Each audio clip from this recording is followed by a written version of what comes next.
जीने की वजह waves of hope episode 34। Yilmaz Elif को समझाता है कि एलिफ तुम्हें समझना होगा, हम दोनों इस गुनाह में शामिल हैं, इसलिए अब तुम्हें इस बात को एक्सेप्ट करना होगा।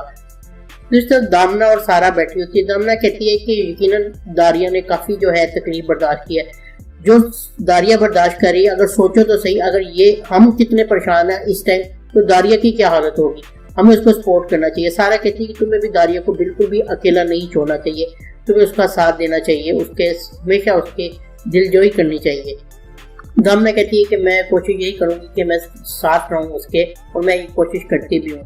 दूसरी तरफ जो एलिफ के वालिद है वो मिस्टर कनान साहब से मिलने आते हैं। वो उनके ऑफिस में आते हैं, उनका आके उनसे मिलते हैं और कहते हैं कि आपने मुझे बुलाया था। कनान साहब कहते हैं कि मुझे आपकी बेटी के बारे में बात करनी है। आपकी बेटी जो कि सुबह सवेरे मेरे घर में घुस आई, हमारे बेडरूम तक आ गई, वो अगर कोई मेरी बेटी को कोई नुकसान पहुंचा देती तो आपको उसको रोकना होगा। उसके बाद कहते हैं कि आप सारा जो कसूर है एलिफ पे ना डालें। एलिफ इसकी जिम्मेदार जरूर है, लेकिन वो एक माँ है। आगे से किनान साहब कहते हैं कि आइंदा अगर उसने ऐसी हरकत करने की कोशिश की तो मैं आपको इसलिए यहाँ पे बुलाया है कि बता सकूं कि मैं जो हूँ उसको जेल भेज दूंगा, इसलिए आइंदा जो है मेरे घर में इस तरह की हरकत वो ना करे, इसलिए मैंने आपको यहाँ पे बुलाया था। दारिया बैठी हुई होती है, सारा आती है बहुत सारी शॉपिंग करके, कहती है देखो मैं क्या लेके आई हूँ, मैं शॉपिंग करके मैं सारी चीज़ें डेनिस के लिए लेकर आई हूँ।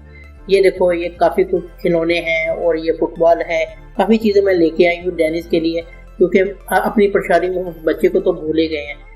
वो कहती कि मेरी यही कोशिश है कि मैं तुम्हारी कुछ परेशानियाँ कम कर सकूँ। दारिया कहती है कि सारा तुम बहुत अच्छी हो, तुमने इस वक्त में मेरा साथ दिया। उसी टाइम जो है उमद आ जाता है।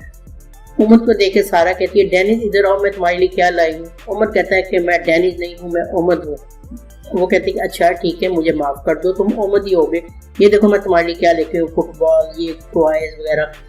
वो जो है फुटबॉल देख के जो है उमद आगे बढ़ता है, फुटबॉल को ले लेता है और टॉयज वगैरह से खेलना शुरू कर देता है। खाने का वक्त हो जाता है। दारिया खिलाने की कोशिश करती है उमद को खाना, लेकिन उमद खाना नहीं खाता है, कहता है मैं नहीं खाऊंगा। उसको जो है सुल्ताना भी साथ खड़ी होती है। सुल्ताना कहती है कि देखो अगर तुम खाओगे नहीं, स्ट्रॉन्ग नहीं बनोगे तो तुम गोल कैसे करोगे, तुम कैसे एक अच्छे फुटबॉलर बन सकते हो। यानी उसको बातों में लगाकर उसको खाना खिला देती है। डेलिक टैनर से कहती है कि मैं तंग आ चुकी हूँ, मैं जिस बच्चे को पसंद नहीं करती थी वो सौदे के साथ खेल रहा है। टैनर तुम्हें कुछ करना होगा, मुझे ये बच्चा बिल्कुल पसंद नहीं है, शुरू से ही नहीं पसंद। तुम इसको रोको कि वो टैनर के जो सौदे के साथ ना खेले, और मुझे ये बात बिल्कुल पसंद नहीं। टैनर आगे से कहता है कि तुम परेशान ना हो, मुझ पे यकीन रखो, जल्द ही मैं इस मसले को हल कर लूँगा, तुम्हें बस वक्त थोड़ा सा इंतजार कर लो, जल्दी ये मसला बिल्कुल हल हो जाएगा और तमाम जो मामलात है, परेशानियां हैं, वो सब खत्म हो जाएंगी।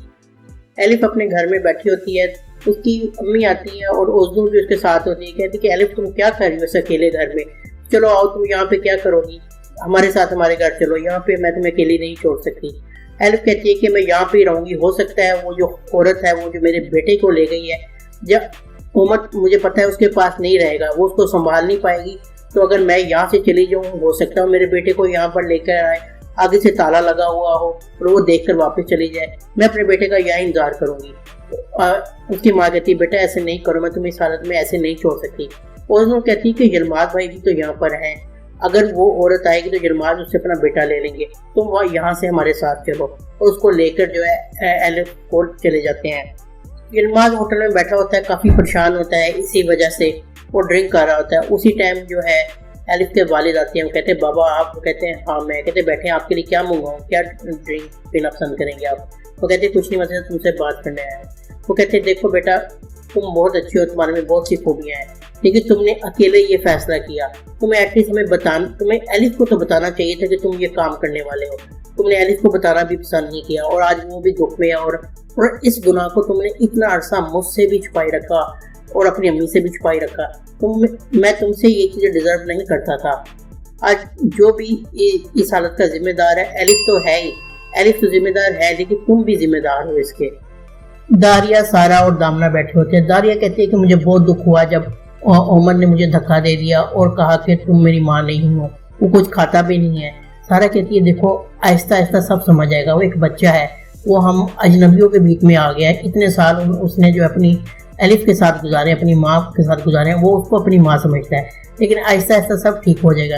میں تمہیں مشورہ دوں گی اس کو کسی اسپیشلسٹ کو چیک کروانا چاہیے۔ دامنا ساتھ ہی کہتی ہے استنبول میں بہت سے اسپیشلسٹ ہیں، کیوں نہ ہم وہاں چلیں؟ داریا کہتی ہے ہاں تمہیں تو بس استنبول کی پڑی ہوئی ہے۔ یلماز رات کو گھر آتا ہے اور آ کے دیکھتا ہے کہ کوئی بھی نہیں ہوتا گھر میں، ایلف بھی نہیں ہوتی۔ وہ امت کے کمرے میں جاتا ہے، امت کے ٹوائز وغیرہ پکڑتا ہے، اس کا فٹ بال پکڑتا ہے، امت کے بیڈ پہ بیٹھ جاتا ہے، فٹ بال لے کے اس کو دیکھنے لگ جاتا ہے، بہت دکھی ہوتا ہے اور رونے لگ جاتا ہے، اور روتے روتے ہی وہ امت کے ہی بیڈ پہ سو جاتا ہے۔ صبح سویرے پھر وہ اٹھتا ہے اور پھر امت کو یاد کرتا ہے۔ دوسری طرف ایلف جو کہ اپنی ماں کے گھر ہوتی ہے، صبح ناشتے کی ٹیبل پہ اوزنور بھی وہاں پہ ہوتی ہے، ناشتہ لگا رہی ہوتی ہے۔ ایلف تیار ہو کے فوراً سے باہر نکل رہی ہوتی ہے۔ اس کے والد صاحب پوچھتے تم کہاں جا رہی ہو ایلف؟ ایلف کہتی ہے کہ میں جو ہے امت کے پاس جا رہی ہوں۔ یہ سنتے ہی اس کے بابا کہتے ہیں تم کیوں نہیں سمجھ رہی، وہ تمہارا بیٹا نہیں ہے، وہ اس کا بیٹا ہے، ایک تو تم نے گناہ کیا، اتنے سال اس کو اپنے پاس رکھا، وہ اگر اور اب تم پھر ان کے پاس جا رہی ہو۔ میں تمہیں بتا دوں کہ مسٹر کنان نے مجھے بلایا تھا، انہوں نے کہا ہے کہ اگر اب جو ہے ایلف نے اس طرح کیا یا ہمارے گھر آنے کی کوشش کی تو تمہیں جیل بھیج دیا جائے گا، وہ ہم سب کو تباہ کر دے گا۔ ارضا بھی وہاں پہ آ جاتا ہے، وہ سمجھانے کی کوشش کرتا ہے آپا کیا ہو گیا ہے۔ اس کے والد صاحب غصے کا اظہار کرتے ہیں اس بات پہ کہ تم نہیں جاؤ گی، تم کیوں چاہتی ہو کہ تمہیں اور ہم سب کو وہ جیل بھجوا دے۔ امت کھانا نہیں کھا رہا ہوتا ہے، ایلف کہتی ہے دیکھو سلطانہ آپ نے تمہارے لیے سینڈوچ بنایا ہے، اس میں جو ہے اولیو آئل بھی ہے، بہت سی چیزیں ہیں، تم کھاؤ پھر بڑے ہو جاؤ گے، اسٹرانگ بن جاؤ گے۔ اچھا چلو میں یہاں سے چلی جاتی ہوں، تم کھا لو۔ وہ جوس اور سینڈوچ رکھ کے چلی جاتی ہے اور دور جا کے ڈاکٹر سارا کے پاس بیٹھ جاتی ہے۔ امت جو ہے تھوڑی دیر دیکھتا ہے ان چیزوں کو، پھر کھانا شروع کر دیتا ہے، جس سے جو ہے داریا بہت خوش ہوتی ہے۔ دامنا اپنے کمرے میں موجود ہوتی ہے کہ اس کو اردا کا میسج آتا ہے اور وہ کہتے ہیں کہ تم سے ملنا چاہتا ہوں، ساحل کے پاس جو ہوٹل ہے وہاں پر آ جاؤ۔ دامنا اس کو جواب دیتی چلو ٹھیک ہے میں آ رہی ہوں، تھوڑی دیر میں پہنچ جاتی ہوں۔ ٹینر صاحب اور کنان بیٹھے ہوتے ہیں۔ ٹینر کنان صاحب کو کہتا ہے کہ اگر یہ جو ہے رزلٹ کب تک مل جائے گا؟ وہ کہتے ہیں جلد ہی آ جائے گا۔ وہ کہتے ہیں اگر یہ رزلٹ نیگیٹو آ گیا تو کیا ہوگا؟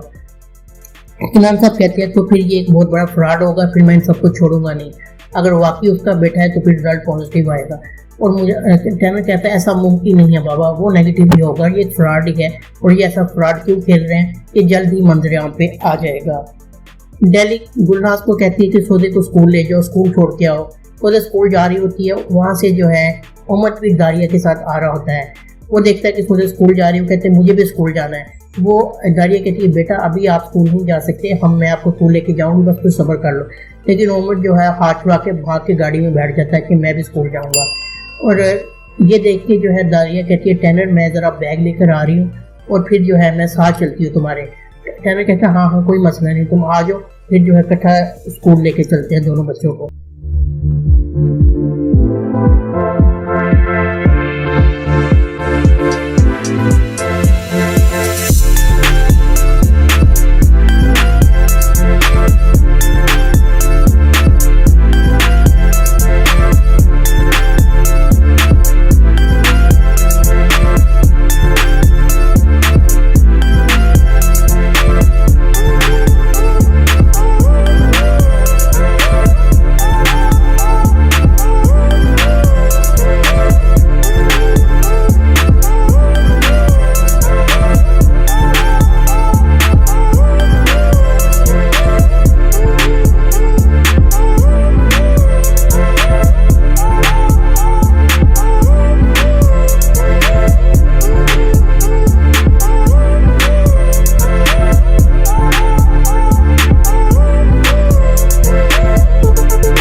یہاں پہ ایپیسوڈ 34 کا اختتام ہوتا ہے۔